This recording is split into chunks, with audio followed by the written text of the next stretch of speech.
Oh, okay, all right, okay. So let me, I think, let me not waste more time. Let me just begin with requesting Dr. Gupta to begin with his welcome remarks, and we'll go. I think the program has been shared with all of you, so we'll go accordingly. And as we were just discussing before this, that we hope that the discussions, because we've got a very interesting expert group sitting here together today. We hope to put this into a policy brief which would be useful for both the governments, India and Nepal. And just as the discussion prior to this is, there's so much, I mean, there is plenty that's being done, but there's so much more to be done. Many things that have been on the table, but yet to be implemented. So, Dr. Gupta, request you for your welcome remarks, please. Thank you very much, Shreejana. And I also want to thank Shri Sunil KCG for both of you have put together this wonderful group of people to discuss India-Nepal relations. And I think today the focus is on economic relations. And as we had discussed in our earlier meetings, the focus must come on economic and relations and people-to-people contacts, because that is the foundation of the relationship. And I think in the last, as Sunil Kesey's concept note indicated, that there are some positive developments, particularly in the railway sector, which I think would help India-Nepal relationship. Some problems were also mentioned, like the lack of balance in India-Nepal trade, or more investments. It was mentioned that Indian investments in Nepal have reduced quite significantly. So I think we should look into these reasons, the reasons for this, and try and see what are the best ways to address these issues. In our previous discussions, we have discussed several issues of connectivity, of issues of like Pancheshwar, for instance, we're still not there, lack of regular meetings, etc. So I think all these are important, but we should at the same time look at what are the low-hanging fruits and which we can, pluck. So I think, as Shreejana said, that we would like to have a policy brief at the end of these discussions, and maybe we could also incorporate some suggestions which came out in the earlier discussions, and come out with a policy brief with some recommendations which are useful for both sides, including the governments and the businesses, etc. But we very much appreciate the regular contact that we have now established with AIDA. I think this is our probably fourth meeting. We held 2 meetings last year and a meeting earlier this year, and we want to continue with this. So thank you very much, and warm welcome to all of you, and we look forward to an interesting and productive discussion. Thank you, Dr. Gupta. Mrs. Sunil, again, thank you from all of us for putting this together and helping us create this interesting platform. Request you for some remarks from you too.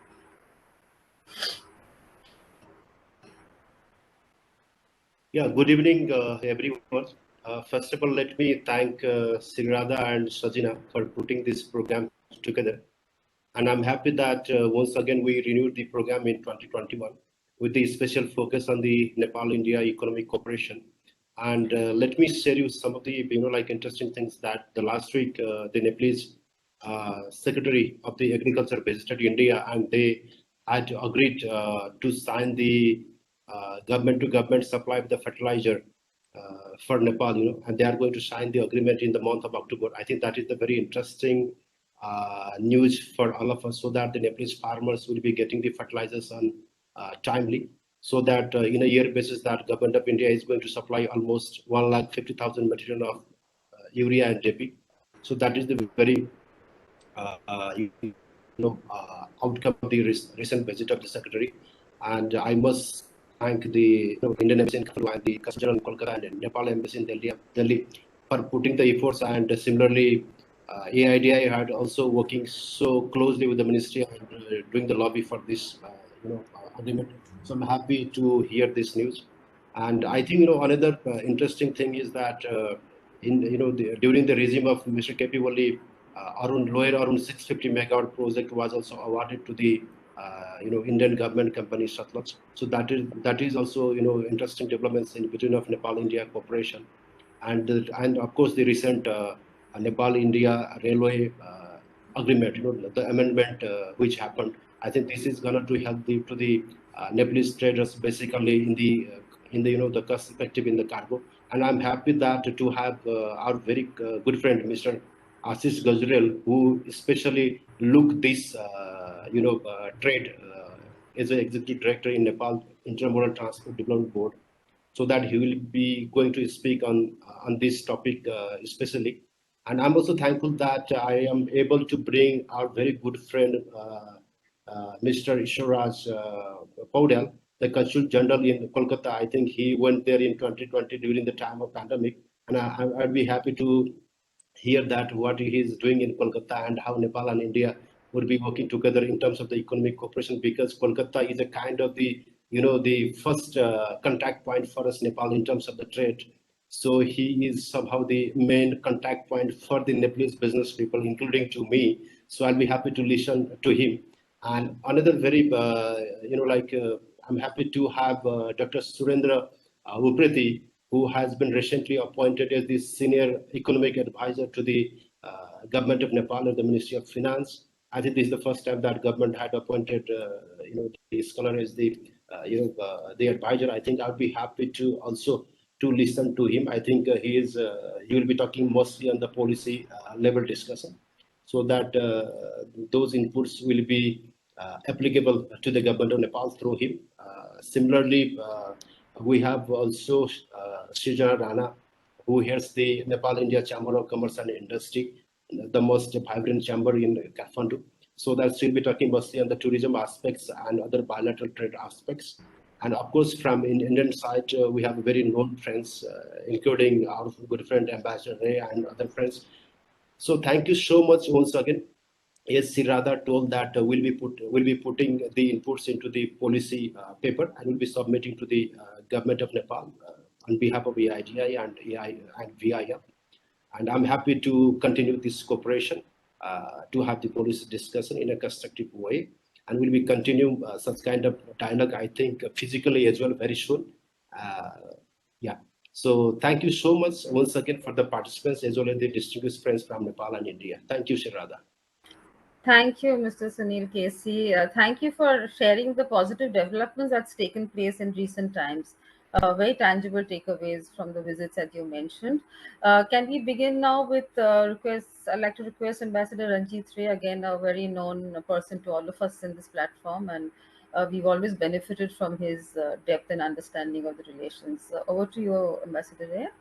Yeah, thank you, Sri Radha. And first of all, I want to thank Vivekananda Foundation and IDEA for putting this very important discussion together. I think the economic relationship is a very critical aspect of the overall bilateral relationship between India and Nepal, and it's a huge subject. So I'll, try and be very brief and at least present the issues, from my perspective as I see things. So I think the first important thing is for both countries to agree to a strategic objective, and that should really be to develop an interconnected, interdependent, common economic space, and not just between India and Nepal, but perhaps within the sub-region as a whole. And I think we're already working through this, towards this through the series of connectivity projects, whether it is railways, roadways, waterways, integrated checkposts, the oil pipeline, transmission lines, digital connectivity.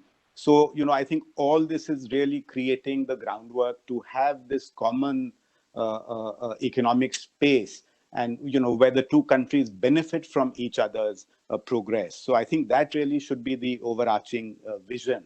And in the informal discussion we were having, implementation of these projects is key, and I think that is where we really need to pull up our socks.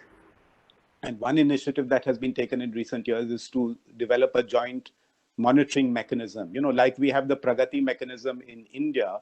So there is a joint monitoring mechanism between India and Nepal to oversee all these important projects. And it's very important that this mechanism meets regularly. I'm told it met after a gap of 1 year, and that's too long. It should really meet every 2 or 3 months. That's the first point.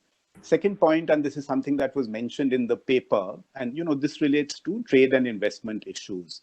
And a constant refrain or a complaint we hear from the Nepalese side is that the trade deficit with India is very large, and it is. It's $6 billion, the bilateral trade deficit that Nepal faces vis-a-vis India. And this has been a constant point that is raised in all our bilateral discussions, including at the highest level.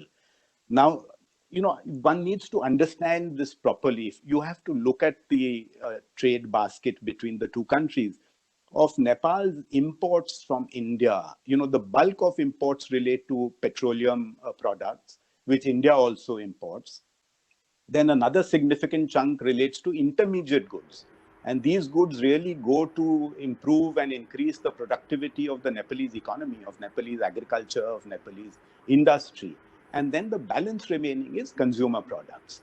So if you have to reduce the trade deficit, you can do two things. Either you increase Nepalese exports to India, or you reduce the Nepalese imports from India. Now, reducing imports from India is not feasible. Nepal is a growing economy. There are growing aspirations. Demands are increasing. So the only realistic way of bridging the trade deficit is to increase Nepalese exports to India. But if you look at the current basket of Nepalese exports, even if you take all of Nepal's global exports and you send them to India, it'll only add up to something like $1 billion. So the gap, the trade deficit will probably reduce from 6 billion to 5 billion. But even 5 billion is very, very substantial. So how do we reduce this? And to my mind, the only way or the best way is really through hydropower development. And we have, if Nepal can produce hydropower and sell the energy to India, I think this is the best way to reduce the balance of payments or balance of trade deficit between the two countries. And considerable progress has been made. I think Sunil Kesey referred to the fact that the lower Arun project has been given to Satluj Jal Vikas Nigam. The upper Arun, that's the Arun 3 project, is progressing quite well, I'm told. But unfortunately, the other projects like Pancheshwar has got stuck. It's such a critical project. And, there are one or two issues that need to be resolved at the political level.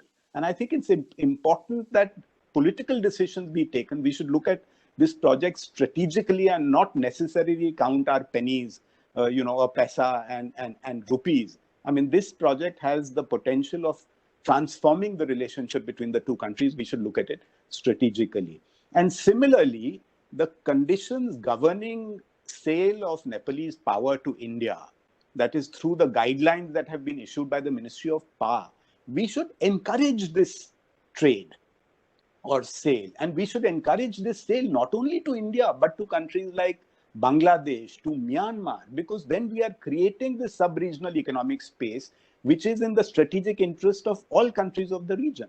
So I think we need to look at it strategically, and it's important that decisions on these issues not just be taken by the technical experts in the Ministry of Power, but at the political level. The third point I wanted to mention, and this relates to investments. So, once multi-party democracy came to Nepal after the panchayat system ended, there was huge euphoria. And many Indian companies went to Nepal. We had Dabur, we had Unilever, we had ITC. Many companies went to Nepal, set up shop over there, invested money, and over the years have done extremely well. They've remitted large royalty and dividend payments to the owners. But why is it that new investment from India is not going into Nepal? At a time when Indian companies are investing all over the world, I mean, you hear of Indian investments in USA, in China, in Europe. Why is it Indian companies are not investing in Nepal? And I think the paper that has been put forward shows how Indian investment is actually declining. And in fact, China has become the number one FDI partner of Nepal. So why is this happening? And I think on this, we should have very detailed examination as to why Indian investors are not investing in Nepal. And the Nepalese side also needs to do this. I have one or two suggestions. Now, when I speak to Indian entrepreneurs, they mention 2 or 3 issues. One is they say there is not enough IPR protection in Nepal. That is very critical for them. Secondly, they say there are issues with regard to labor law, etc.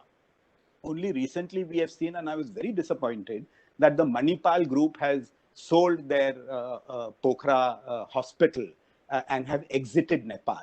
And, this is not a good signal to other investors. So, things like this have multiplier effects, and it's not very good. So I think, this is an issue that NICCI and the concerned chambers of commerce should really look at. One related point to this, every time we have political visits from Nepal, we have, big discussions and general speeches, and everybody says, we encourage investment, companies should come, but nothing happens. So I think you need to have a much more specific approach. There is an investment board in Nepal. If they make a list of bankable projects and then target industries or target companies in India, do roadshows in India, I think there will be some interest that is generated. So, that is one suggestion that I wanted to make. The next suggestion, in regard to investments, is, what is Nepal's comparative advantage? So comparative advantage is hydropower. Comparative advantage is, once Nepal is surplus in hydropower, they can have energy intensive industries, cement, aluminium, iron and steel. So there would be a comparative advantage there. The other comparative advantage is in the services sector. We have Shreejana in the tourism sector, huge comparative advantage. We've been talking about Buddhist circuit, Ramayana circuit, linkage between Ayodhya and Janakpur for the last many, many years. But I don't see anything that's happening to promote these linkages. So, that is something that we really need to look at. Health. Nepal has the potential to become a destination for medical tourism. But unfortunately, as I said, Manipal has exited from Pokhara. Sports. I mean, IPL matches can be held in Nepal. So very sensitive matches like, say, India-Pakistan IPL match, India-Pakistan match can easily be held in Nepal. So the service sector, I think, has lots of, and education, good quality education. Nepal has such a wonderful climate. So there's no reason. Look at Mussoorie, which has developed into a hub for education for NRI children. Similarly, Nepal can be a hub for NRN and NRI children. So, I think this is something that we really need to look at. The other area, of course, is high value agriculture. So, Nepal has huge potential. We have Sikkim, which has now become, the whole state is organic. Nepal can do that. And, if they focus on high value agriculture, whether it is, mushrooms, asparagus, high value floriculture, if we can develop cold supply chains, between Nepal and India. I mean, if you go to the, flower market in Mehrauli in Delhi, you will find every single morning buses and taxis come from Uttarakhand carrying beautiful flowers for sale in Delhi. So if we can have cargo flights from Kathmandu to Calcutta or Kathmandu to Delhi, air conditioned carrying these flowers. So, there is a huge potential. Similarly, dairy. So I think, these are some of the areas. Last point I wanted to mention is that, sometimes, these issues, and especially in agricultural and dairy products, etc., all kinds of technical and, other issues come up, like testing issues, and, these crops get spoiled at the border because there are no testing facilities, or sometimes our state governments in the old days, now of course there's GST, but they would have put some new duties, etc. And sometimes these small issues become very major problems between India and Nepal. And I think these are really very small issues which should be resolved. And we can have a reciprocal agreement with Nepal to accept each other's standards of, health, public health standards, or, whatever the requirement for, things like adrak and so on is. And, these exports have been going on for centuries. So, nothing has happened. But now, since we've established these public health requirements, etc., we must ensure that proper facilities and so on are available. I mean, this is a huge subject and there's so much more that one can say, but I thought I'll just make these few points. Thank you.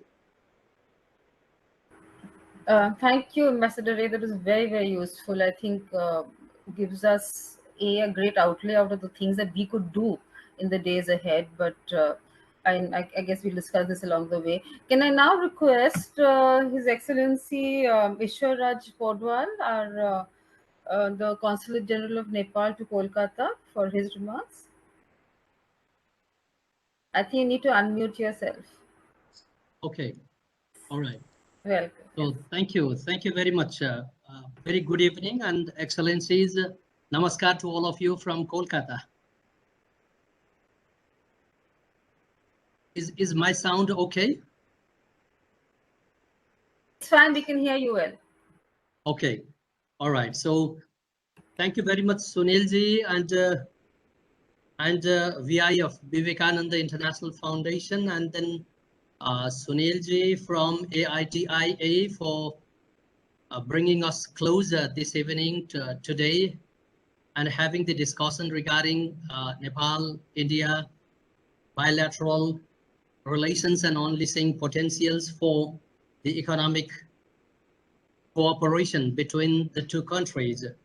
That's what I'm very much delighted to join together, and I'm very much pleased to be connected with this August gathering through this virtual mode today. So that's what your initiation. I would like to highly appreciate for that one as well. From my perspective from Kolkata, it's actually this mission here, Nepal Consulate in Kolkata, it's we have very long history. This office, this Consulate General's office, is also the symbol of the age-old relationship between India and Nepal. Previously, it was the embassy, but later on, when the capital city was shifted from Kolkata to New Delhi, our embassy was shifted to New Delhi. Previously, Kolkata was the capital city, and then ours was the embassy. Later on, we were changed as the Consul General's office over here.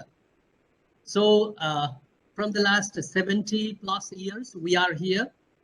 And basically our focus, our core mandate is to have the facilitation of the international trade that is bound to Nepal, export and import via Kolkata. So Nepal, India, we have the trade and transit instruments. Those are the core mandate we exercise over here. The trade treaty, the transit treaty, and rail services agreement, as earlier mentioned, highlighted by Sunil ji as well, and then agreement on cooperation to control unauthorized. These are the basic tools, binding tools for us to regulate the trade and transit between. I mean, we are having the facilitation of the trade in between India and Nepal, and not really, but I mean, most of the business I handled, that is the import and export from third country trade to down to Nepal. So the bilateral mechanisms in the treaties agreements have been amended, and the provisions of the treaties agreements from time to time, these tools as per the requirements and the advancement of both the countries. So we are continuing these provisions equally. So India has been providing Kolkata Haldia port and Visakhapatnam port. We are enjoying these two ports for the sea access to Nepal. So Kolkata Haldia and Visakhapatnam ports for facilitating Nepal's trade, Nepal-bound trade. And there are 26 land routes in Nepal-India border. Among them, 15 routes are designated for transit. 4 cities, initially 4 cities, Delhi, Mumbai, Kolkata, and Chennai, were connected to Kathmandu, connected from Kathmandu to these 4 mega cities in India, but now Delhi, because of the COVID pandemic, only the connection remained in between Delhi and Kathmandu, and we are still we are trying a lot to resume the flight from Kolkata to Kathmandu as well. So many business persons and the supply chain connected people, those are willing to get the direct flight from here. We are still striving for that. And railway lines are connected in Birganj, Raxaul and Biratnagar, Jogbani, the border point. And trade and transit related treaties have opened up new opportunities and economic gains for the countries. Similarly, I would like to highlight here the contribution from the government of India to develop ICPs in the border points of Nepal. So ICP Birganj, ICP Biratnagar, those are in operation. ICP Bhairawa and Nepalganj are in pipeline. And completion of remaining ICPs will further enhance the connectivity between Nepal and India and further enhance the supply chain and the trade facilitation in Nepal. And I would like to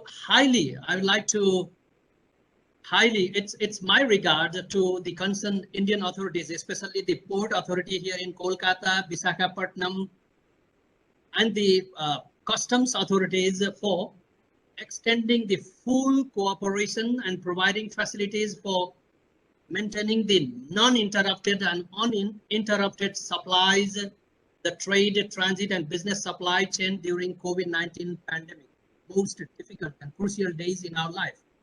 It was very smooth, even better than before. That's what I do highly appreciate, because I'm witnessing day to day. It's a supply chain it's like the lifeline. So it's smoothly it's in operation in those days.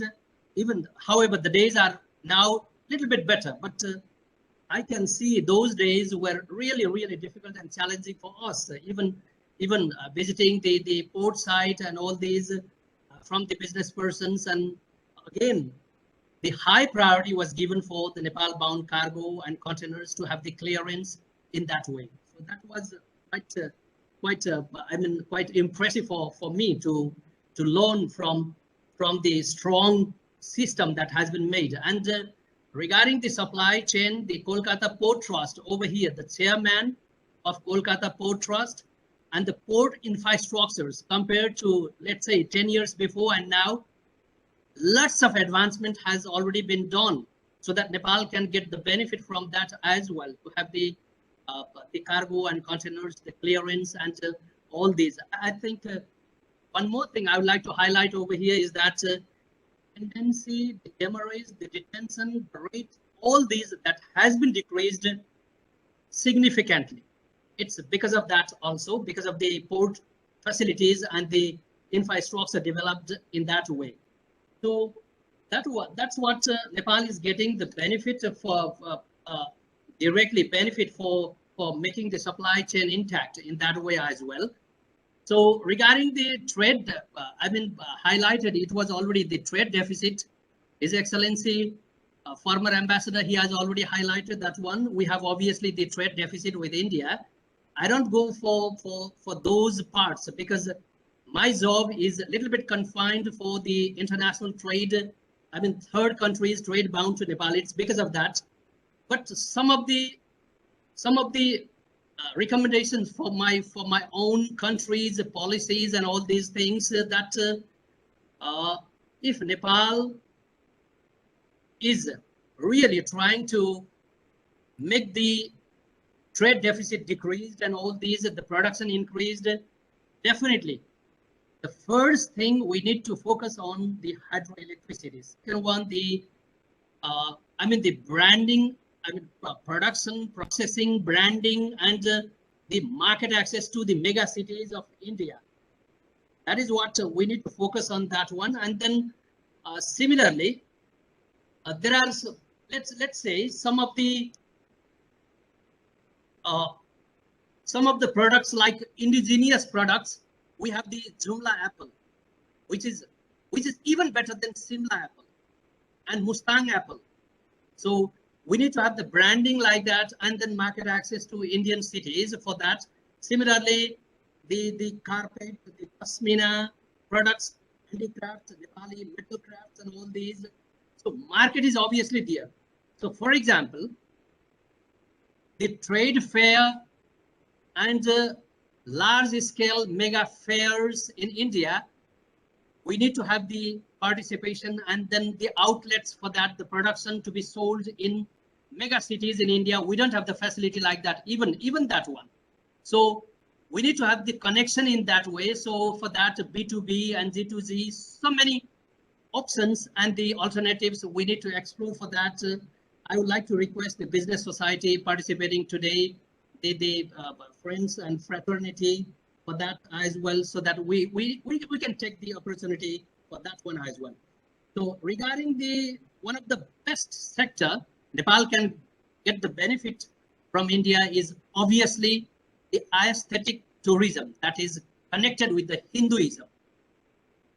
I would like to reiterate that one because Nepal needs to work on that, and then we can get a lot to have the, I mean, to make the trade balance. I mean, hydroelectricity, tourism, agriculture, the products, the agriculture products, especially those the original indigenous products of Nepal. Those are loved by the Indian people as well. I have seen in Kolkata. That's what they are trying to get the product, but we don't have the market access in that way established already. So that is what. And finally, being here in Kolkata, and last week, a week before, I was in New Delhi, visiting New Delhi and some of the cities in India, comparing India in between these 10 to 15 years, either or 15 to 20 years timeline. What I have found is, I do highly appreciate for that one as well. What I have found is India has done a lot in 3 to 4 sectors. That is the highways and superways, railway infrastructure, and then the mega cities, urbanized cities, and technology as well, information technology. So Nepal can get the benefit from these sectors as well. So I think this is the opportunity for Nepal. So we need to develop our infrastructures, because we need to focus on the infrastructures. Those are, I mean, the highways, roadways, even we are still talking about the ICPs. ICPs are a small chunk, I think, in comparison with the highways and superways. So that is what, obviously, the scope is over there. Nepal, talking about the back to the point. His Excellency, former ambassador, he highlighted that why the Indian investors, they are not willing to double the investment in Nepal and all these things. We need to try to get the reasons behind that as well. And one more thing, being open for that, let's have, I mean, obviously, B2B, business to business, this is again the secondary. Primarily, the government from both sides needs to work a lot regarding the facilitation of all these things. Because finally, I would like to give you the example that nowadays, what I have seen, the data shows that the Kolkata bound supply has been supplied. I mean, Kolkata bound supply to Nepal, it has been shifted to Visakhapatnam.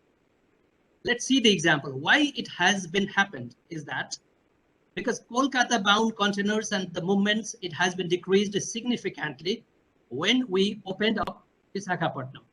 So Nepal definitely aspires for different avenues. Definitely, that's what I would like to lay the stress on that one as well, because what I have seen is that definitely there is the hassle in Kolkata. That will be bureaucratic hassle either, or some sort of traffic congestion still, and all these things. I mean, the summation of all these things, it's because of that the importers from Nepal, they got the choice better for Visakhapatnam. It's because of that. So simply, for the business sectors from Nepal as well, we need to explore some more, definitely, the avenues as well. The government is always trying to solicit those solutions as well. So that would be for the sake of the business persons and the corporate. houses from both the sides. That's what I want to say. And thank you again. I would like to highly appreciate Sunilji for reminding me to join the sessions this evening.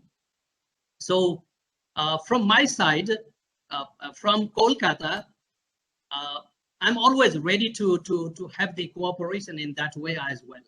So to bridge the business society in India, in Kolkata, and in Nepal. Thank you. Thank you. Namaskar. Thank you, Excellency. We very grateful to your appreciation about the Indian effort, especially during COVID times. And we've also noted down all your suggestions, and we really hope that we can, put this together and take it forward. I'll make a slight change in the schedule just now. Dr. Upreti needs to go for a budget meeting, I think. So I'll hand over the floor to you, Dr. Upreti, without wasting any more time. Over to you, sir. You need to unmute yourself. Thank you. Okay, thank you. Can you hear me, Shreejana? Yes, absolutely fine. Hello. Yes, it's fine. We can hear you. Can you? Okay. Thank you so much, Shreejana and Sunilji also. Okay, thank you. So, Excellency and dignitaries of this August session, my warm greetings from Kathmandu. And first of all, let me express my sincere gratitude to Vivekananda International Foundation for organizing such a pertinent issue of the day in Nepal, India-Nepal economic dialogue on leasing potentials. So in fact, I needn't to say Nepal and India share unique ties of friendship and cooperation with open border and deep-rooted people-to-people relation and culture. That's obvious. And so that's why I want to say something in this connection. So Nepal-India economic cooperation being very close and neighboring countries, it's worth mentioning the relationship. Indian development assistance in this respect to Nepal is notable as it is focused on the infrastructure like the health, water resources, education, and community development. And in the recent years, India has been assisting Nepal in reconstruction efforts after a devastating earthquake of 2015. So in this August attendance, I would like to put forward the recent initiatives in building high-tech connectivity projects, especially the roads, the tunnel, to significantly improve cost effectiveness of the economy, the Nepalese economy. So, and excelling the growth of the Nepalese economy. One of the most important areas for Nepal, India economic ties is our trade. So, Excellency Ray already discussed something about the trade, as Nepal has been importing a huge amount of goods from India, while Nepal is not being able to export that much of goods to India. So you are aware of the fact that India is the largest trade partner of Nepal, while more than 65% of Nepal trade is concentrated with India, you know. So Nepal has been importing a lot from India. However, it has a huge potential for the export of our products with comparative advantage to Indian markets. So harnessing the opportunities for Nepal's export to adjoining states in India is still waiting to be addressed. So this is a serious problem for us, and the government of Nepal is working. It's putting all its efforts towards the expansion of its export to India also. So another sector for Nepal-India economic tie reveals in energy sector. As Excellency Ray explained it in detail, especially in the renewable energy, Nepal has a huge potential in hydropower, as it has almost 50,000 megawatt hydropower potential for the generation of hydropower potential. And such projects available for the private sector and the foreign direct investment. For example, India already put its efforts in Arunthar that Excellency already discussed. Likewise, Upper Karnali, it's waiting for speedy works. Likewise, Pancheshwar. So hydropower sector is one of the most important sector for Indian investment, actually. So another area for Nepal-India economic tie is in the tourism industry. So Ms. Shreejana Rana was talking about Nepalese tourism industry.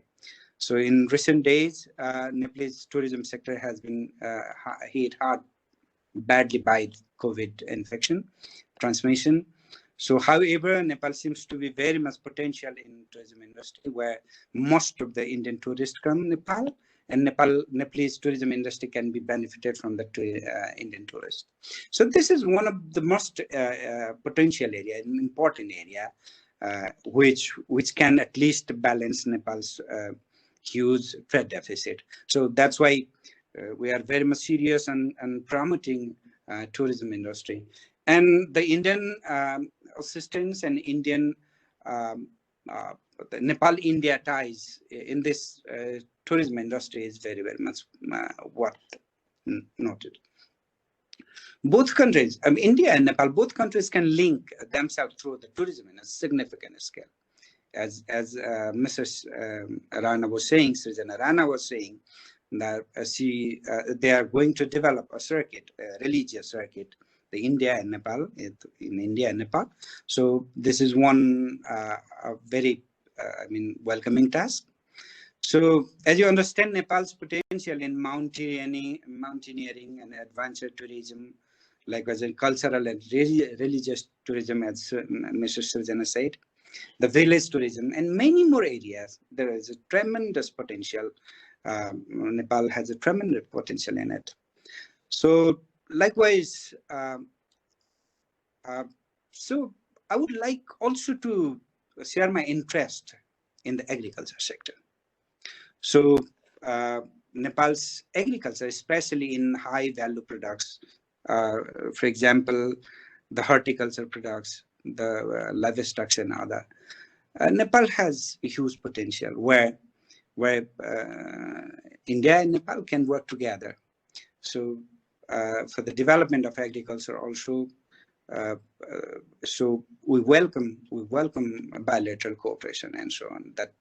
That actually help Nepalese economy to at least reduce the trade deficit, because as you understand, Nepal has been importing almost 200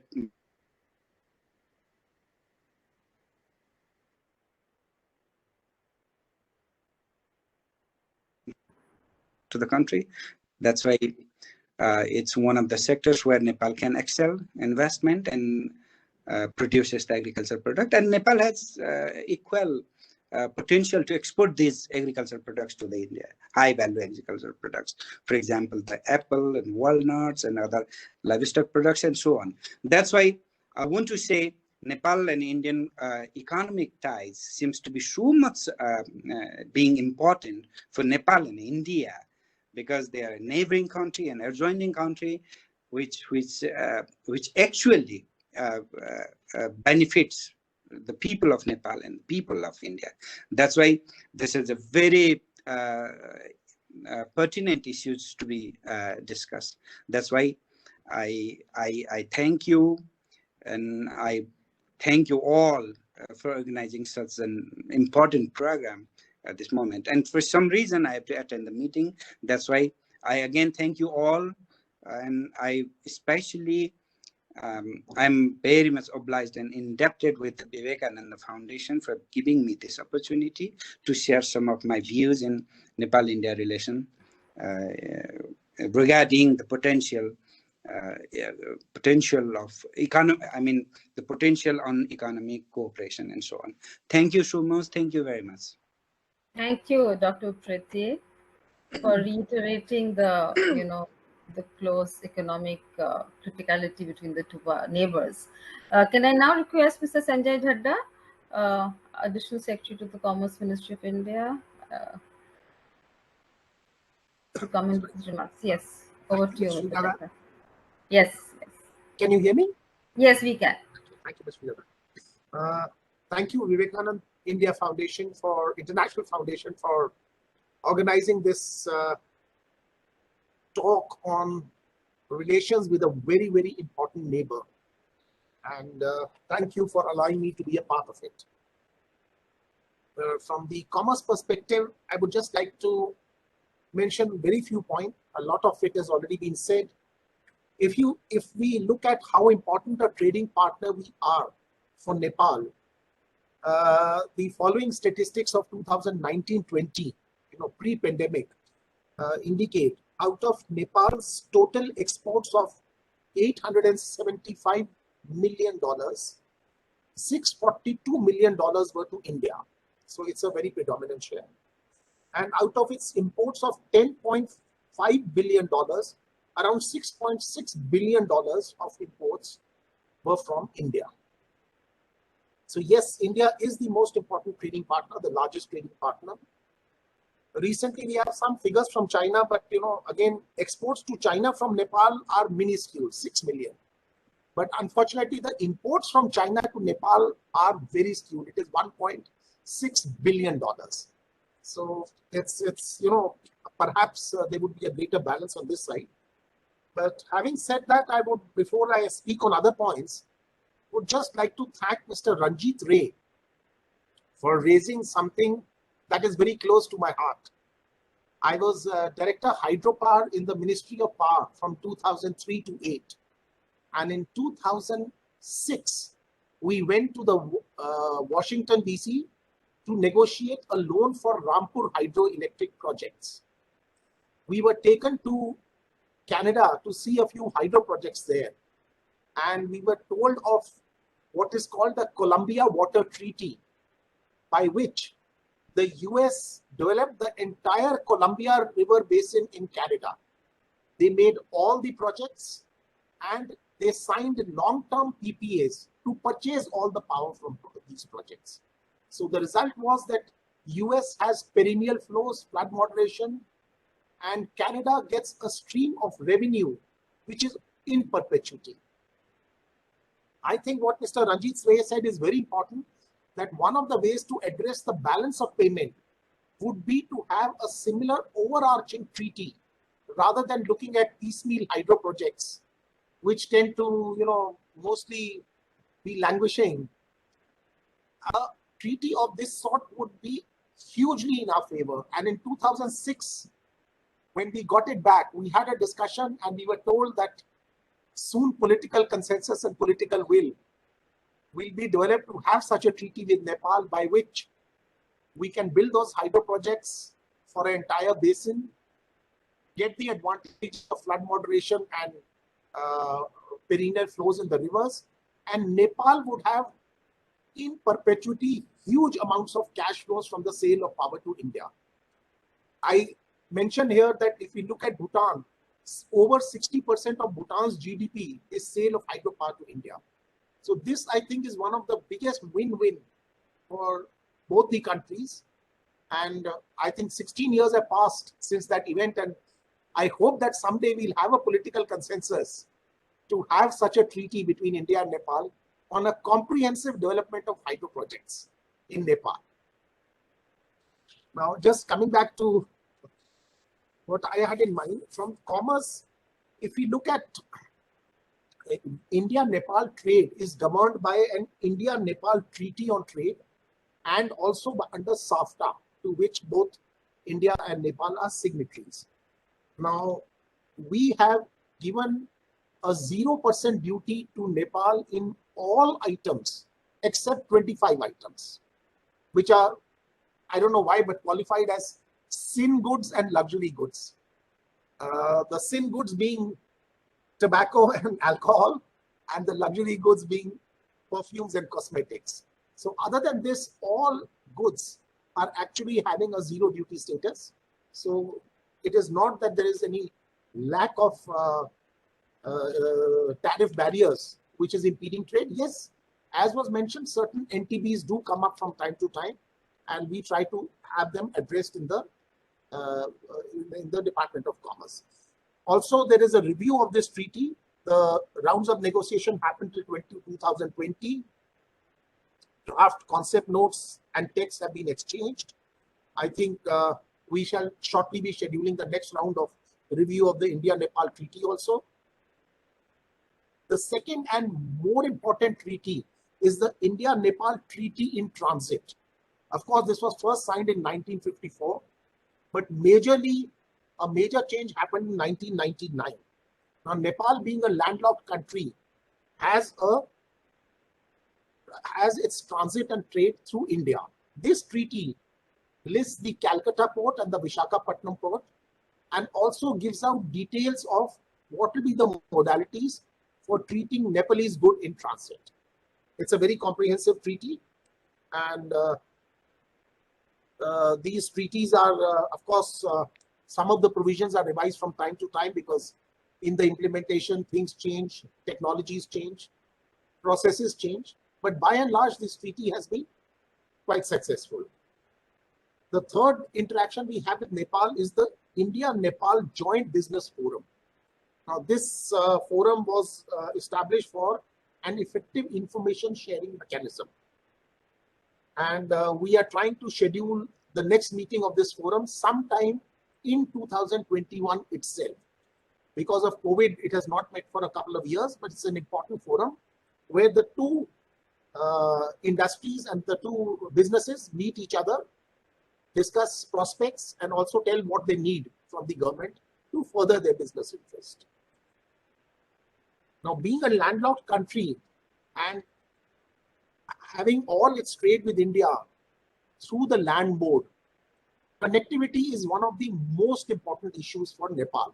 In fact, it's the critical defining area for us. Of course, there have been several ICPs, Raxol, Jogmani, which are operational, but there is also a need to have much more ICPs to facilitate the bilateral trade. The Nepalganj ceremony happened in 2020. Yes, that is ICP is also going to be one of the critical ones. So yes, we have to work jointly between LPI and ensure that there are enough ICPs where we can have smooth flow of trade. Then I think also I would just like to stress on the fact that if we look at what are the main products that Nepal would be looking at, we know that there is an issue of palm oil, because when Nepal itself was also processing palm oil, which it was importing from other countries and supplying to India. Yes, we know that Nepal needs a special dispensation, and we are jointly trying to find solutions on these kind of issues, because while we have an MFN basis under the WTO for all our other countries, but we have a special provision, and we have special provisions under which we try to govern the India-Nepal trade. So yes, that is why we are able to give zero duty concessions exclusively to Nepal, even though some of it is not covered under the MFN status. So these are a few things that come to my mind, and mostly it is going to be the connectivity issues, the rail services agreement which was signed in 2004. If that pace picks up and there is more rail connectivity, there is more land connectivity, it would certainly help in facilitating trade. I don't think the issue is really going to be NTBs. It's going to be more of trade facilitation, ease of movement of goods, and this is one factor which will bring India-Nepal trade to its full potential. Thank you. Thank you, Mr. Chadha. We really appreciate the time you take out for us whenever we've requested you to. It's always a pleasure hearing your inputs. And we completely agree that trade facilitation is more important. The rest of the other NTPs and other things will fall in place. But I think that transport corridors is something that the government is looking at closely. So hopefully there'll be some progress in the days to come. Can I now request Mr. Rakesh Gaur from Kalpataru Power Transmission, who's obviously worked closely in setting up stuff in Nepal. Over to you, Mr. Gaur. Thank you, ma'am. Good evening to all of you, and thanks a lot to the Vivekananda International Foundations for providing this opportunity to the contractors like us who are really in action in the places. And on behalf of CII, we want to thanks a lot. If we see, Nepal and India enjoy very excellent bilateral ties and founded on the age-old connection, history, culture, tradition, religion. On all point of view, there is no disconnect to explore in such a way that we unleash the potential. And the potential, we have seen His Excellencies from both the sides have been discussing this, and they know there is nothing new which we can add it to, that potential is available. Now, we will talk as a businessman, how the businessmen see the potential in a particular country. If we see the GDP, 35 billion, 3 crore people, and 1850 kilometer border with India. If we see this border, it covers Uttarakhand, UP, Bihar, West Bengal, and Sikkim. So progress cannot happen on one side of the borderline. Progress has to happen on both the sides. And if we see the total connectivity, that we are again discussing only 4 ICPs, we could have made even 12. The potential is such. Hydropower stations, which we are discussing from 2006, and still we are on a verge that nothing much is moving out. Now, the population is such that you cannot have a major manufacturing hub to cater to the market, because market is blocked. The item which will be manufactured, again, it has to come to India to pass through to the other countries.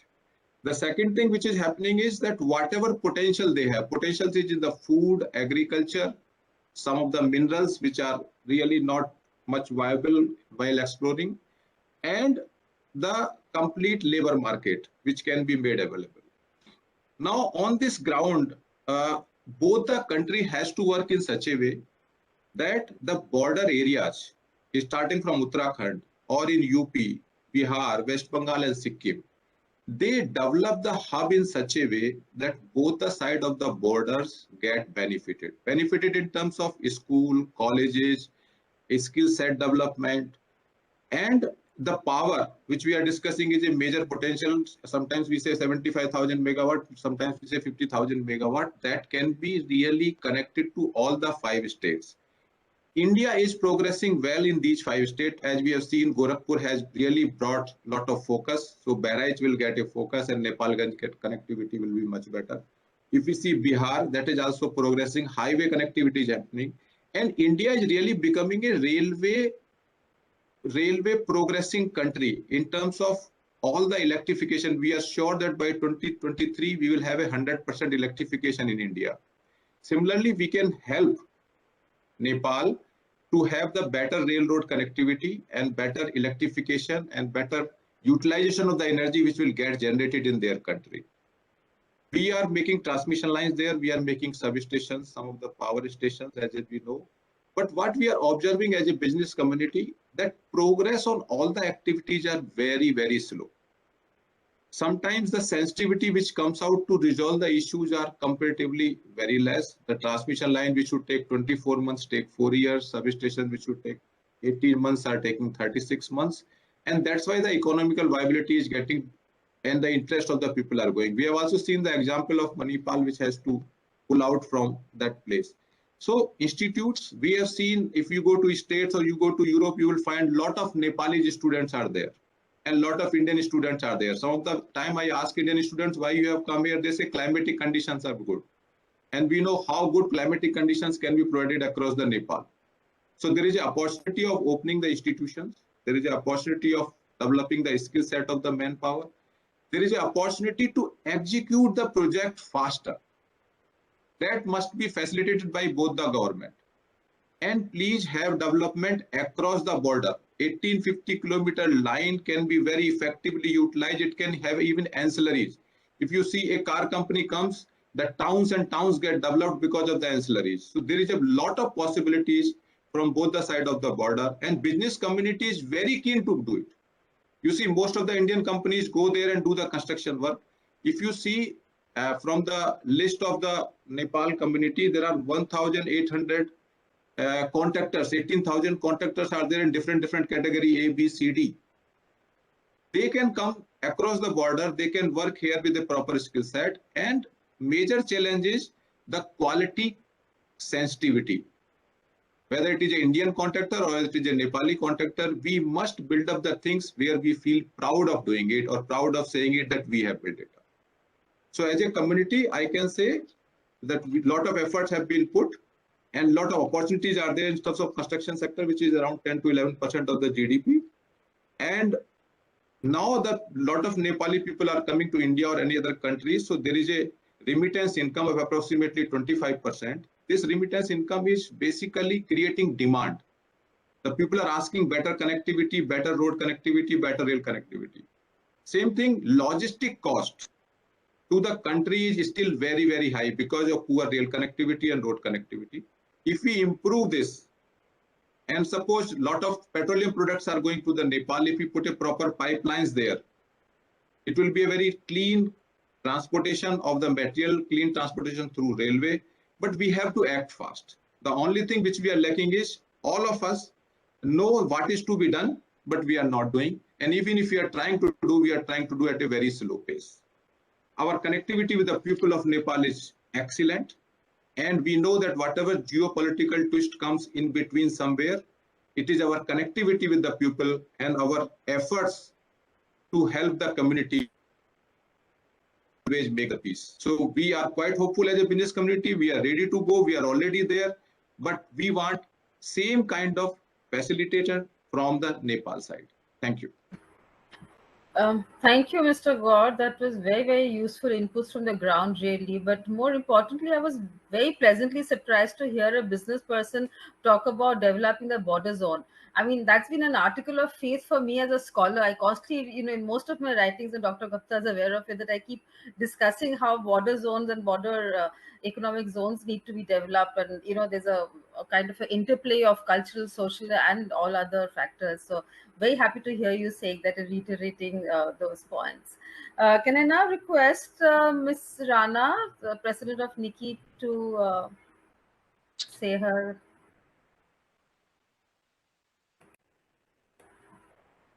Shreejana ji, can you hear me? Yes. Okay. Good evening, everyone. Your Excellency Ambassador, our former Indian Ambassador to Nepal, Ranjit Ray, Your Excellency Eshor Poudel, Surendra Kumar Upreti ji.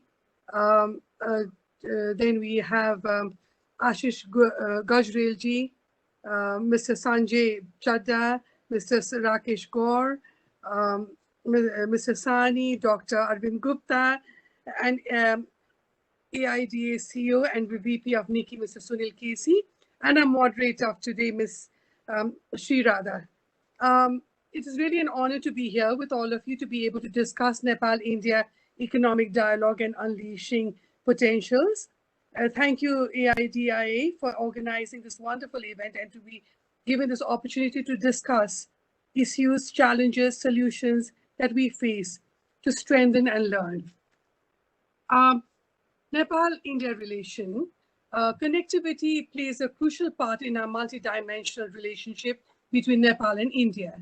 Economic, commercial, technology, engagement of tourism, education, agriculture we talked about, environment is all connected to the well-being of our countries and overall good strength and prosperity of the region.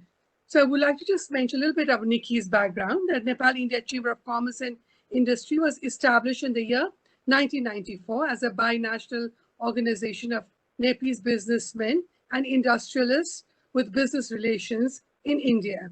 NICCI aims to promote joint ventures and facilitate discussion and interaction between the two countries. The forum also provides support and aid to resolving problems faced by member organization and represent them to the appropriate authorities. NICCI plays an important role as facilitator in many other issues, and we aim to work collaboratively to ensure cohesive solution to many economic cross-border issues from working with the embassy to the government and other national chambers. Today, I would like to start by discussing Nepal's potential, move on to the issues afflicting the economic relationship, and finally highlighting some recommendations and challenges. Nepal's potential. Nepal has a population of 32 million, of which approximately 45% are less than years of age. We have a rapid growing economy with an average GDP growth of 5 to 6% per annum. We have rapid industrialization and urbanization and high inert and mobile penetration. Nepal also has a good investment environment with easy to get permission through IBN on single window established at the Department of Industry or other related department, low minimum investment ceiling of equivalent to US $50K.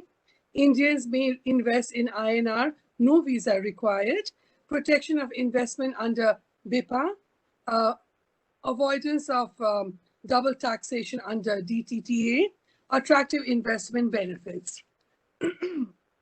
So Nepal is, of course, a good place to invest because she's a young nation with a large youth population, has a high rate of trial for new brands. There's less competitive and hence comparatively easy to establish new brands. So I think the brands that have come into Nepal from India has really made a mark here. There's low import duty for raw materials, at least one step down duty structure in between raw material and finished good to protect industries established in Nepal, including FTI. Comparatively lower employee cost, high ROI. So these are the points that should attract FTI. But however, I mean, it's a disappointment that we talked about earlier, that how the FTI from India has really gone down.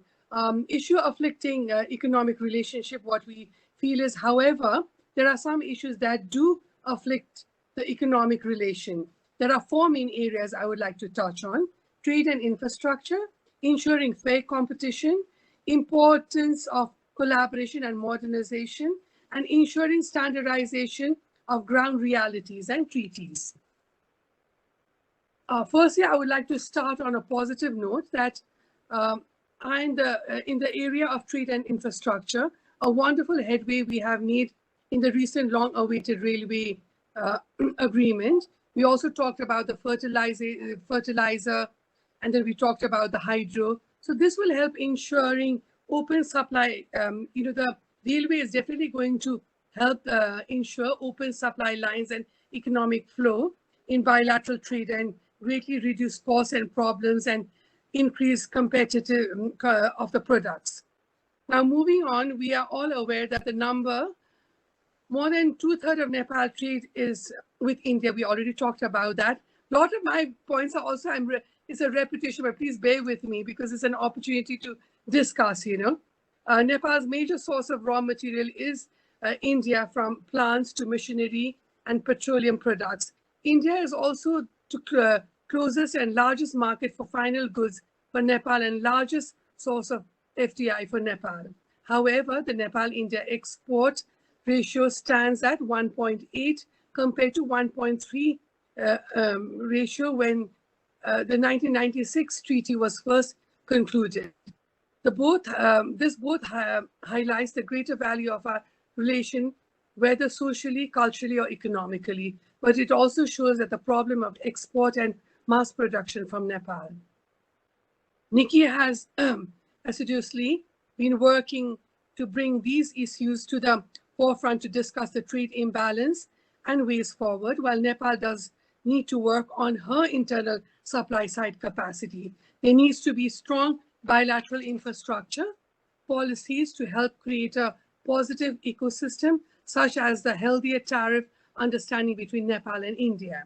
Standardization, it is important to consider standardization at the ground reality, such as the regularity system of transit fees and testing standards, to standardizing the use of harmonic. And there's also need to be better and equal access and regulation of vehicles Without the standardization, unleashing further potential will be difficult as it will create hindrance in the flow of goods. Additionally, when thinking about economy, we need to think about movement of people. Currently, there are two issues that have been identified in regards to remittance to further improve and strengthen the economic flow. Identify proof. Nepalese workers don't have an Aadhaar card, which is required to open an account with Indian banks. Passport is required to open non-residential account. However, due to open border, Nepalese workers don't travel with passport. Recognize Nepalese citizenship card and so that Nepalese workers have an access to open bank account is what we suggest. On other positive note, NICCI has brought this forward to the relevant stakeholders, and as a result of NICCI's effort, we have had a constructive outcome with positive approach from Embassy of India to Indian government and RBI. This limitation has been moved, and the limitation from 50,000 has been increased to now 2 lakhs, and 12 annual transaction has been open now. So this is going to make things easier. FTI limitation. Thirdly, I would like to briefly touch on FTI. While India has remained one of the largest contributor to FTI in Nepal, there has been a decline in the last few years in the interest of FTI, which we've been talking about it. Some of the problems of FTI in Nepal are bureaucratic hurdles, lack of coordination of regulating agencies. We are not allowed to import and sell brands manufactured by our principals in India, and we do not manufacture in Nepal. And certainly requirement of multiple approval for remittance for importation of service, and certain amendments restricting contract manufacturing. Finally, while Nepal has created incentive for FTI, this is still low compared to many Indian states. So I feel to reach this potential needs to work on being competitive in this area, but I feel that we need to have proper collaboration, synergies, co-development as the Indian neighborhood first policy. To summarize, NICCI feels some revisions need to be made to the treaty to further unleash economic potentials. Preference available to Nepalese products got eroded due to tariff reduction in India. Trade liberalization brought about double whammy effect of Nepal trade. Presence of non-tariff barrier is impinging on the export trade of Nepal. Export and border infrastructure are inadequate and inefficient. Customers' procedures, documentations are burdensome and lack harmonization between the cross-country customs. Now, tourism, as you all know that I'm so passionate about. Tourism contributes greatly to our country's GDP and has direct and indirect induced effect to the economy of the country. The sector supports 1 to 10 jobs globally. And data suggests that the Nepal tourism contributes to approximately 7.9% of the country's GDP and supports the livelihood of around 1 million workers.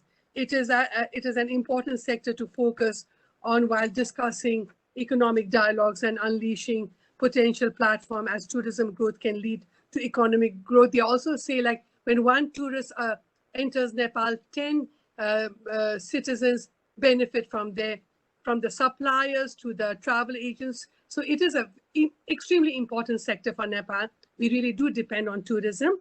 With the ongoing pandemic and travel restriction, focusing on bilateral and regional tourism will be fundamental to the reviving of the sector in many of the regional economies. NICCI's working committee has facilitated and spearheaded a joint working group between Nepal and India was done last on 2018. While this work has stagnated due to the pandemic, the work are there. We are focusing on many of the points that were raised during this period, from policy recommendation to improving connectivity, infrastructure and hospitality at the border, and ensuring working on jointly promoting different forms of tourism. Now, lastly, the solution and recommendation: explore forming a cross-border trade facilitation committee I think reinforce and reiterate commitment from technical support, identify areas of cooperation and related action to support proposed areas, cross-border trade facilitation committee. Mr. His Excellency, Mr. Ri already mentioned about the joint monitoring mechanism India-Nepal. So if that could be, active, I think that would be really beneficial. And then the Indian FTA, we are also working, NICCI is working on a Indian FTI investment summit by end of this year. And then we would also like to mention the religious circuit between India and Nepal is being worked on, and hopefully by end of this year, we would have that report ready. With this, we'll be able to market Nepal and India religious circuit and consider provision on organizing border market to discourage trade along porous border. So in conclusion, I would like to say, let us ensure that the work doesn't end here and we collectively take forward the recommendation put forward from all the experts here today. I would like to thank you for giving me this opportunity to be able to share. And let me tell you that there is definitely a huge potential. There are all workings that has been done, but always the challenge is implementation and to evaluate what we have actually decided, what we have actually agreed on. So if this is given a priority, especially during the time of COVID, to be able to evaluate what was successful, what has been the gaps, and what needs to be taken forward, I think it's going to be a win-win situation for both the countries. Thank you so much. Thank you, Ms. Rana. It's delightful to hear you, but more importantly, with a passionate champion of India-Nepal trade sitting on the other side, I think giving us a lot of encouragement too, that you're going to push for all these activities together. So very happy to hear from you. Can I now request Mr. Sanjay Yadav, who's the Vice President of Mahindra, to come in here and share his thoughts? Good evening, Excellencies, dignitaries, and ladies and gentlemen. I am associated with Mahindra Group and fortunate to also associated with Nepal for past 2 decades in terms of business relations. Yes, as all speakers have mentioned that India is Nepal's largest trade partner and largest source of foreign investments, besides providing the transit for third country trade of Nepal. While I could clearly see the transition in the last 2 decades that we have experienced as a business, I personally feel that there is a lot which is happening and a whole lot of the cooperation is further building up between 2 countries.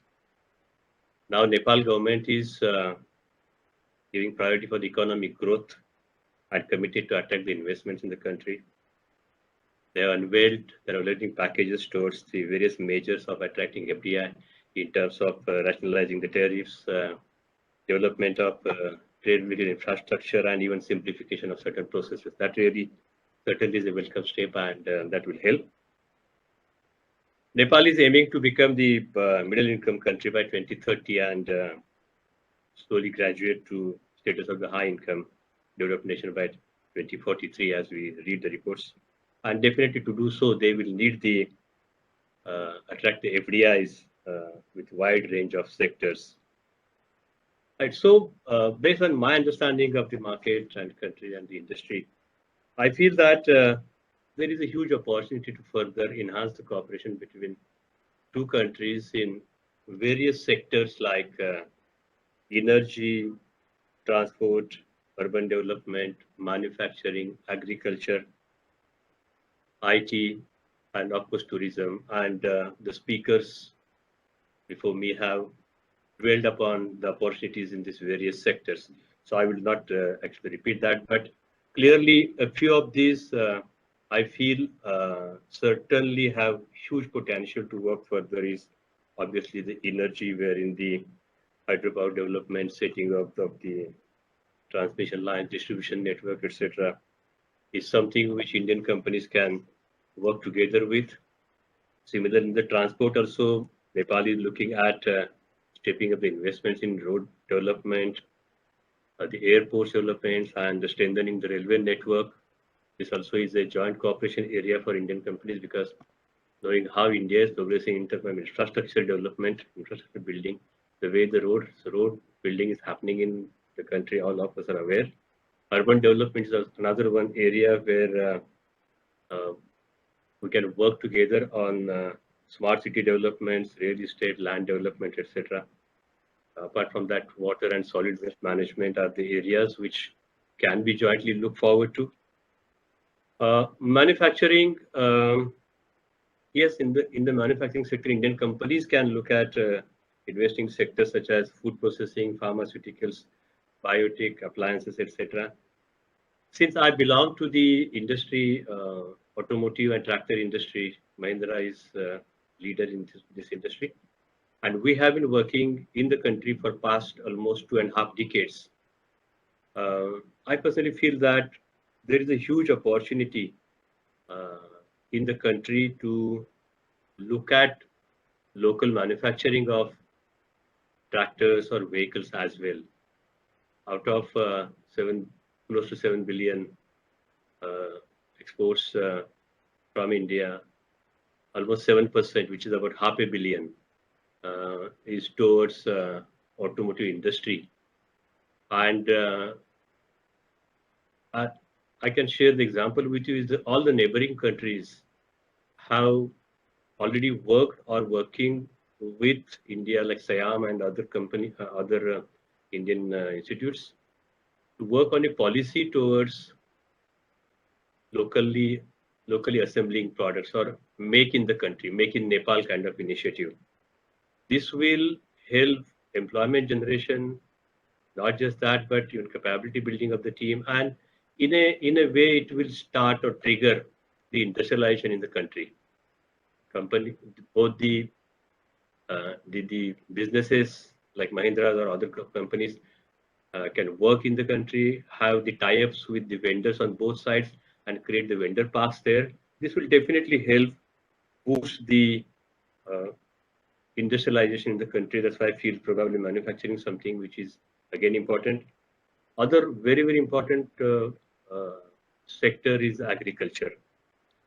And agriculture today itself is a mainstay of the Nepalese economy, contributing to approximately 1/3 of the total GDP, more than close to 45% of the labor force is into agriculture.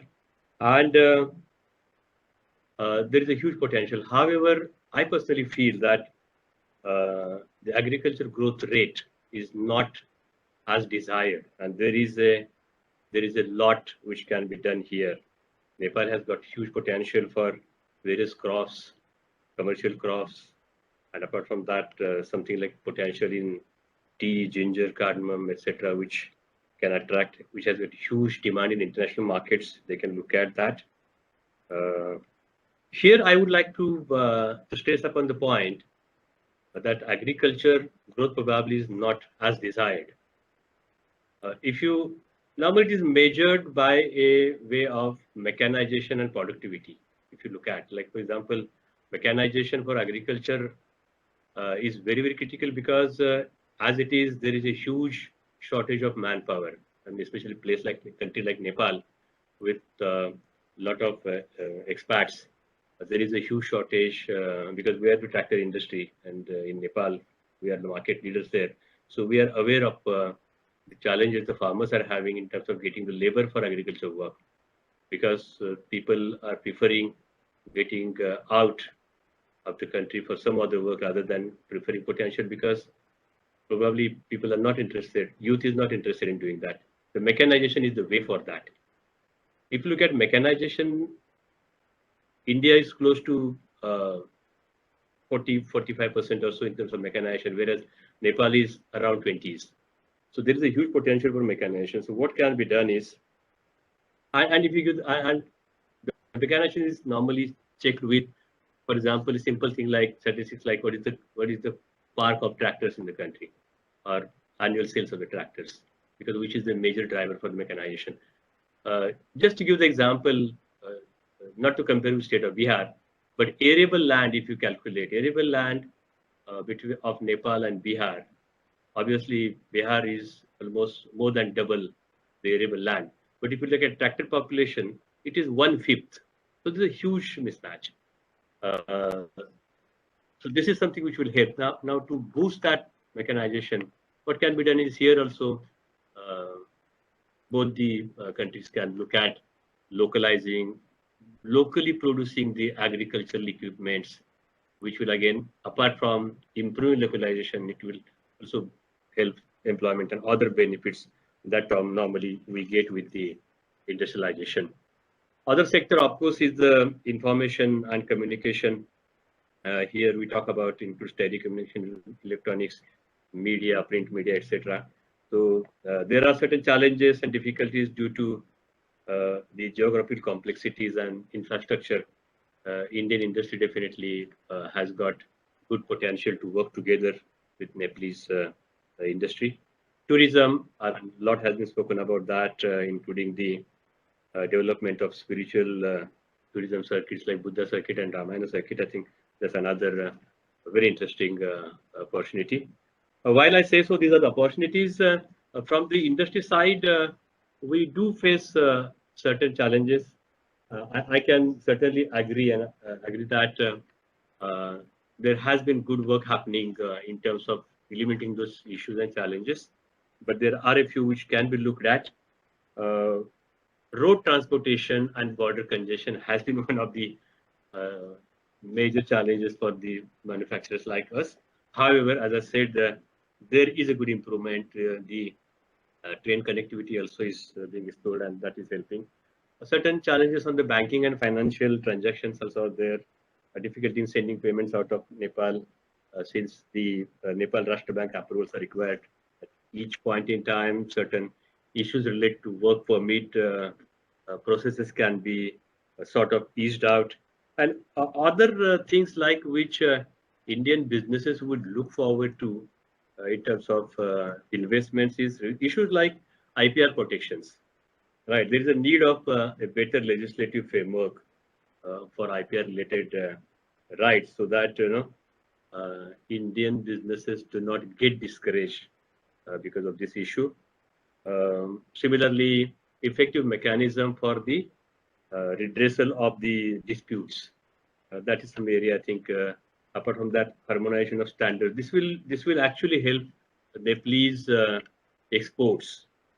In the absence of Accreditation Act, it really impacts exports out of Nepal, such as juice, honey, coffee, etc. Because the importing countries do ask for the taste certification, which is mandatory. So these are certain areas which can be worked out, which will help the industry or businesses invest in the country, as well as exports from the Nepal. Since we are members of CII, let me also take this opportunity to thank CII and just brief about what CII has been doing on this forum. So CII has been playing a key role in promotion of economic cooperation between India and Nepal, and they have very strong. We have very strong partnership with FNCCI, with whom CII is working since 1994, and there is a continuous dialogue from business to business, which happens. I have been part of those such dialogues, and it's really good work. CII also has been actively involved with key stakeholders from the ministries at Nepal also, and it has really worked over a year as a platform for Indian businesses to interact with the Nepalese businesses for all required necessary policy-related interventions, which will help enhance the trade and investments in the country. So I would like to thank CII, and before that, I would like to thank Vivekananda International Foundation and AIDIA for this opportunity and all important topic of this dialogue between India and Nepal economic discussions. Thank you very much. Thank you, Mr. Yadav. It was a pleasure to listen to you, and I'm glad you highlighted the problems that we face in the we of course are going to listen to Mr. Ashis Gajurel there, who's with the Nepal intermodal transport sector, and this is one aspect that you, apart from the other aspects that you mentioned, that there is a gap, there's a problem at the gap in the transport system. So we look forward to listening to Mr. Ashis Gajurel.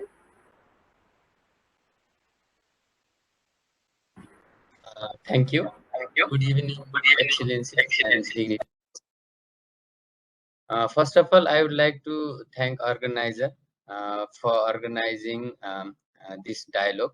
So this is an opportunity to hear from all of you, and also to share our experience, and to share what we are doing and what we require in the near future to improve economic development. So basically, we are working, Nepal Intermodal Transport Development Board. So we are working as a regulatory agency and we operate, we regulate different ICDs and ICPs. But in some cases, so we are also operating ICDs and ICP for a certain period of time, but we want to involve. So our objective is to involve private sector for operations and management of ICDs and ICP. So that is how we are utilizing expertise of the private sector. So currently, under NICCI, so ICD Birganj is in operation. Likewise, ICP Birganj is also in operation, and Biratnagar ICP and Kakarbitta ICD, they are also operations. So they are between Nepal and India border. So they are playing important role for trade facilitation. And recently, rail service agreement has also been signed. The updated version has been signed between Nepal and India. So this has paved way for the private rail operator to operate railway between Nepal and India. And recently, we also got information that within a week we are getting rail from the private operator at ICD Birganj. So I think this is very positive progress for the economic development and also for the trade facilitation. So different experience and different studies, they have shown that the use of railway transportation for logistics has the capacity to decrease logistics cost up to 25%. So we are very much looking forward to operate railway between India and China for trade facilitation for the logistics management. So in this regard, we have recently completed the construction of Kathmandu dry port. So we hope that the operation of Kathmandu ICD will decrease the current load of other ICDs, like ICDs that are in operation, particularly Birganj and Biratnagar. So in case of ICP and ICD Birganj and Biratnagar and other ICDs, so so the trucks they are waiting for some time to be cleared. So I think operation of ICD at Kathmandu will also reduce the load of the current ICDs and ICPs they are in operations.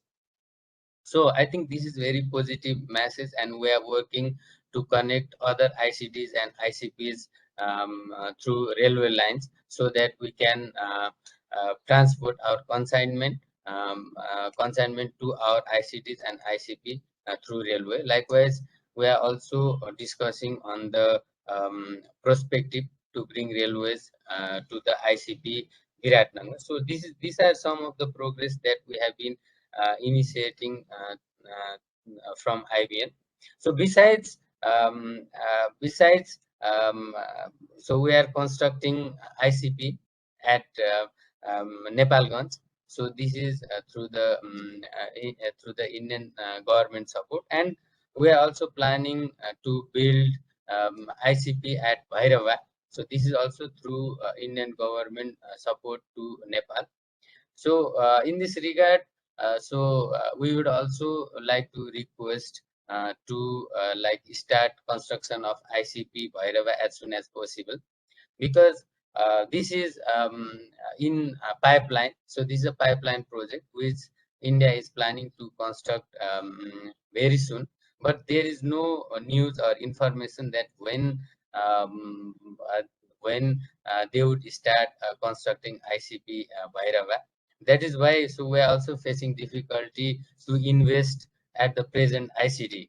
So we have problem with some parking space also, we have problem.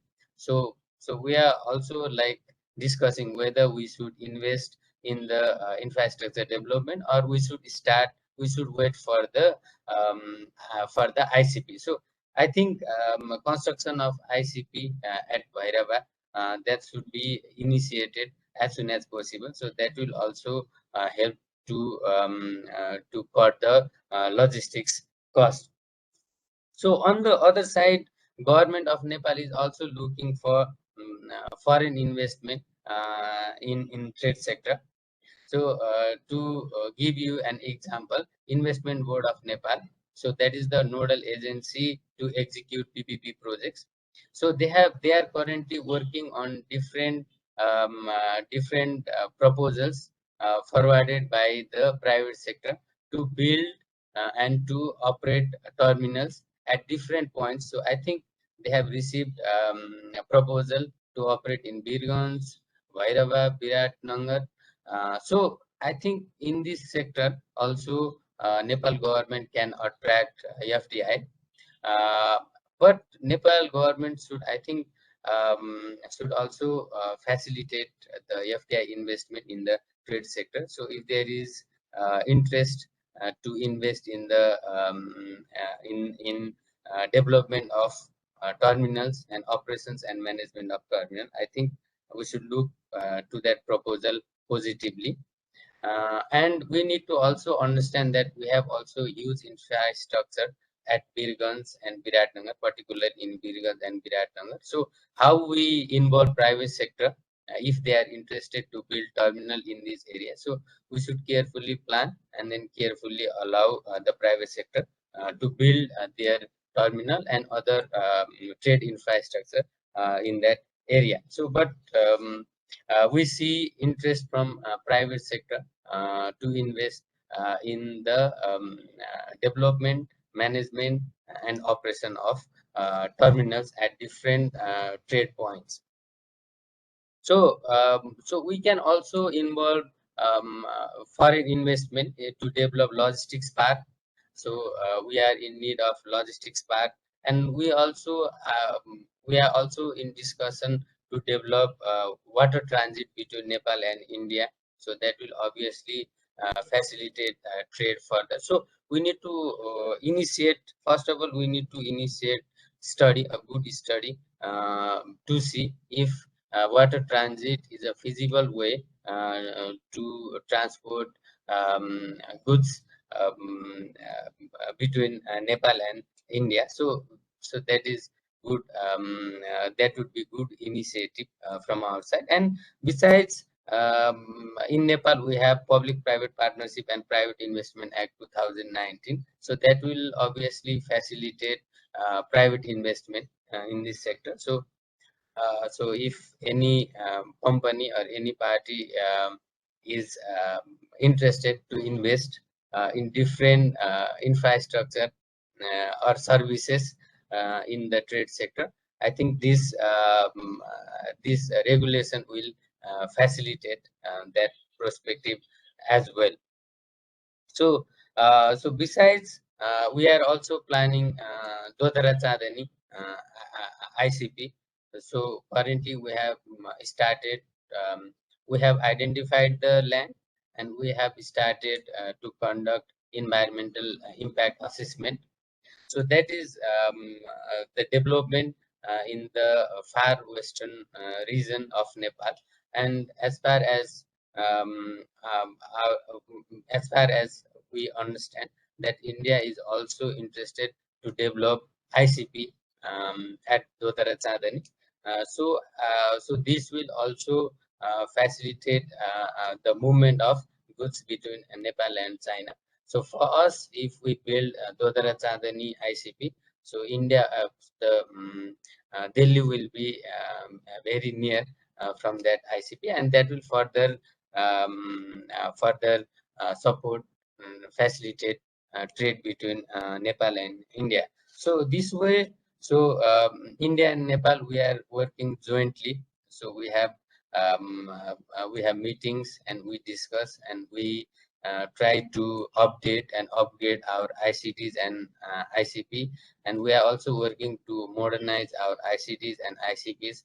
So that should ultimately cut the trade cost, and that will promote import and export. So I think this way, if we can develop, we can do some innovation, some new initiative in the sector of transportation of goods and services between Nepal and India. I think this will enhance our economic development of the two countries. Thank you. This is what I wanted to share today in this platform. Thank you. Thank you, Mr. Gajurel. Some very interesting ideas and suggestions, and I think some of them are certainly very, very doable. So, very, very happy to hear them. Dr. Gupta, would you like to come in here?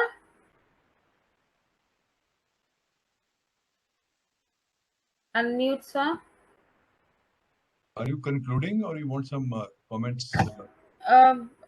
If anybody wants to come in or not, I think Janasani may like to make some remarks. I think thank you so much. I think first of all, I must thank Mr. Sunil Casey profusely, because we have been having dialogues since our inception 10 years ago about Nepal.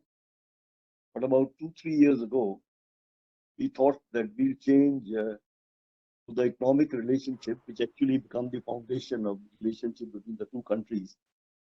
And that's how he has helped us. We are extremely grateful to him. I would just like to put across, because we talked only economy, there's also requirement of strategic trust, which is absolutely essential. The two countries are more than neighbors. They are not so much foreign, actually, if you allow me to say. They are too much close to each other. It is something like, when this US and Canada today talk about, but they started their relationship much later. Our civilizational connect is much older. There would be differences. I'm absolutely certain. I'll be hypocrite if I say there won't be. Differences will be there, but we are mature enough to cross them. We are mature enough to solve them. But that should not come in the way of our closeness. Because this closeness has almost been ordained by the heavens, if you really ask me. So that is what we have to carry forward. Because despite any sort of a problems with each other, they should not spoil the relationship, which is much deeper. And I say it from my own personal experience. I'm not from Gurkha Rifles, but I am from Jammu and Kashmir Rifles. My battalion has half Gurkhas, and we were raised in 1856.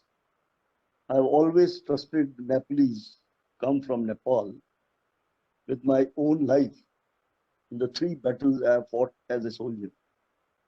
So you see, that is the closest bond which can occur between the two countries, and that's what it is. Hamara rishta roti beti ka nahi. Our relationship is blood relationship. So I think that must not be allowed to be spoiled, despite the politics. Politicians come and go. Countries remain. So that is my particular thing to say. And I think economic relationships are very important. And that is what we have been now concentrating on. And once again, thank you so much. I think it was absolutely wonderful. And Sri Radha did a very good job along with Sunil Casey. So I think whatever recommendations have been given, the director would be speaking about it, because we always share it with the establishment. My thanks to all of you. Thank you so much.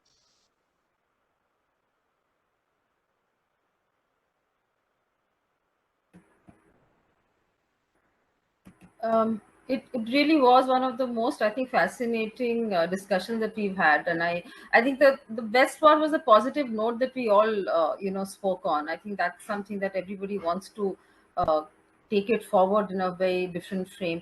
So as Dr. Gupta and I think we discussed with Mr. Sunil Casey that we'll be developing this into a more focused paper, and just that possibly we could come back to one of all of you individually at some point of time, and take out a little more grains from it. Possibly, I think we would need to do that, because we really want to put forward a paper which is useful for both the sides. I mean, it's not something, we've not had a discussion just for sake of having one ticking the box.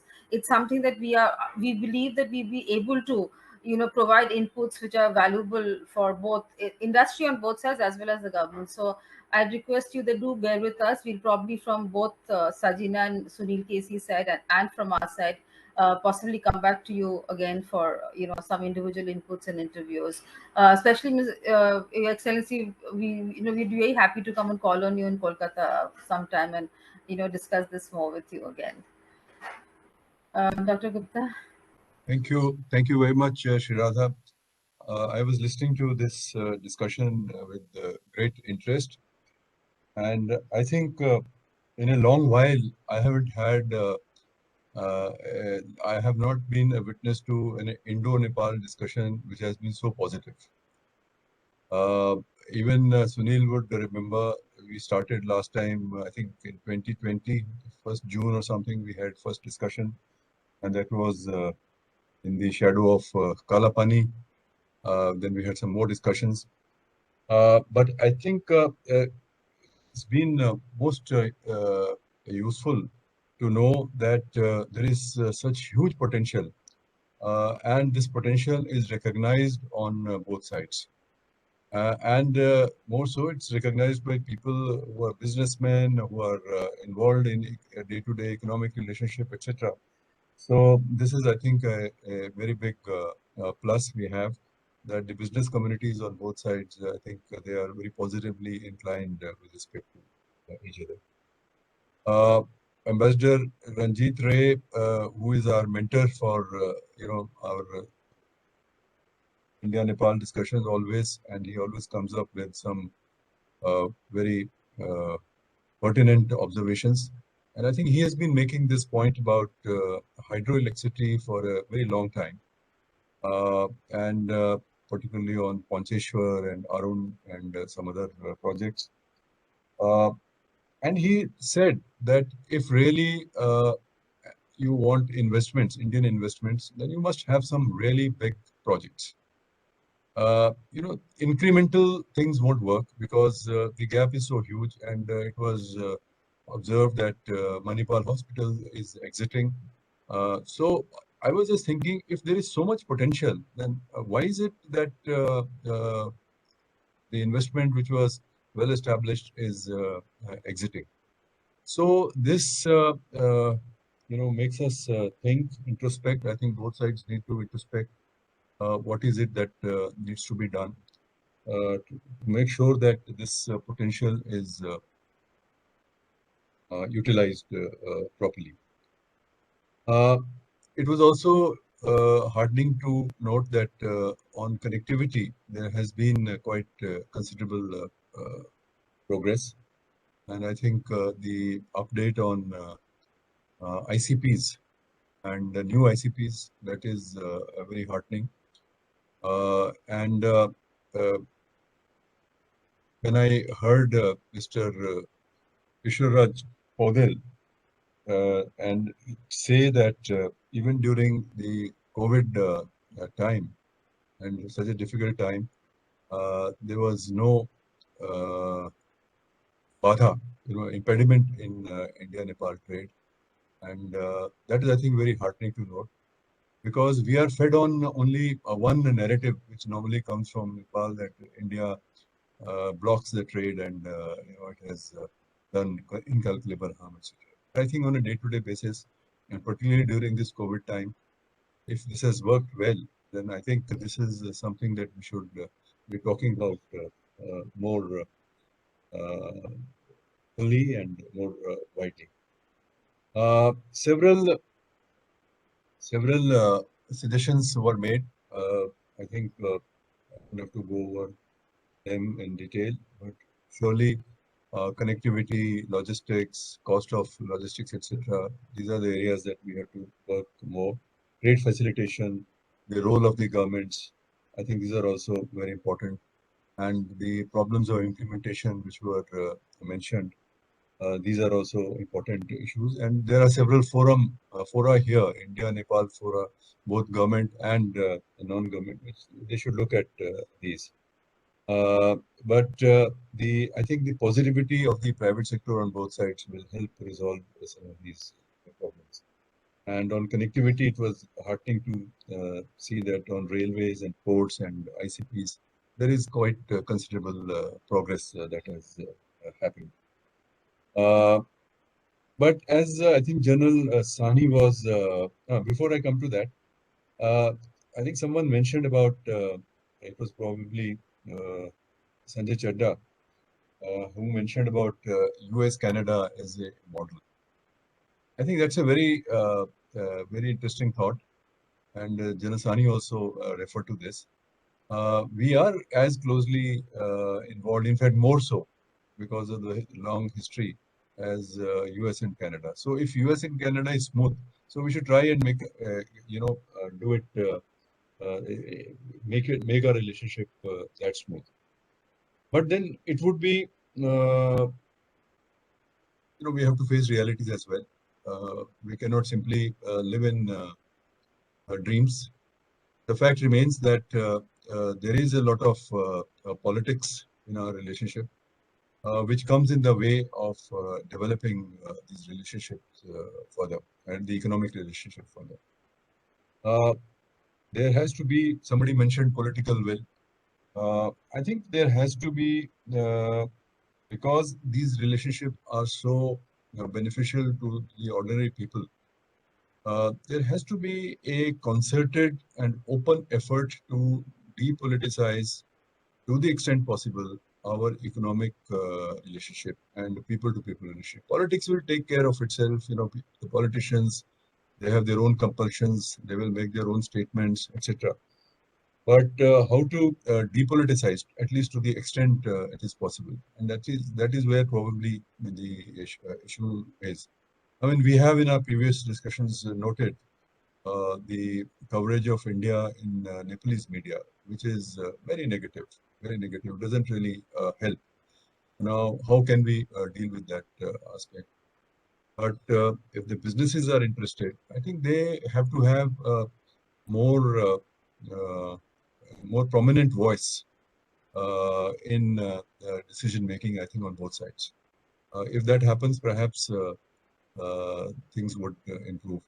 Because even today, our relationship is very government-centric, government to government, which is, of course, important because as a facilitator, it is important. But in the end, somewhere we have to make effort towards depoliticization. So thank you very much. I think we will try and put together one joint paper, and maybe a little bit more discussion can be held through the email, etc.